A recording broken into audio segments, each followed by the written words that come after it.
Le régime militaire qui a pris le pouvoir à Niamey a annoncé lundi 14 août dans un communiqué qu'il rappelait, pour consultation,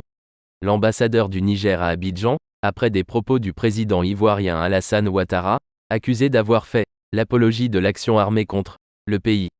En référence au feu vert donné par des voisins ouest-africains du Niger à une possible intervention armée pour rétablir l'ordre constitutionnel, le régime militaire dénonce l'empressement de Ouattara à voir se réaliser cette agression en tout point illégale et insensée contre le Niger.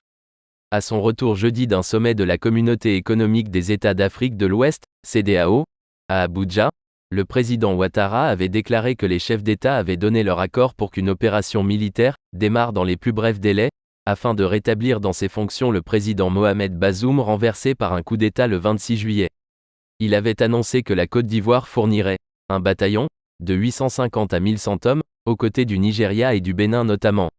Les putschistes peuvent décider de partir dès demain matin et il n'y aura pas d'intervention militaire, tout dépend d'eux, avait-il martelé, ajoutant « Nous sommes déterminés à réinstaller le président Bazoum dans ses fonctions ».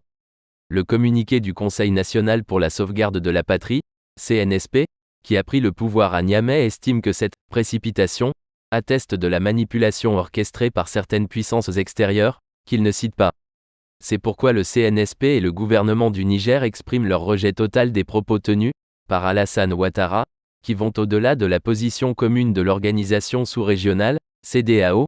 elle-même dénuée de fondement légal, et décide du rappel de l'ambassadeur du Niger à Abidjan pour consultation. Jeudi, les dirigeants de la CEDEAO avaient réaffirmé privilégier la voie diplomatique pour rétablir le président Bazoum, tout en ordonnant le déploiement de la « force en attente » de l'organisation, sans dévoiler le calendrier ni les modalités d'une éventuelle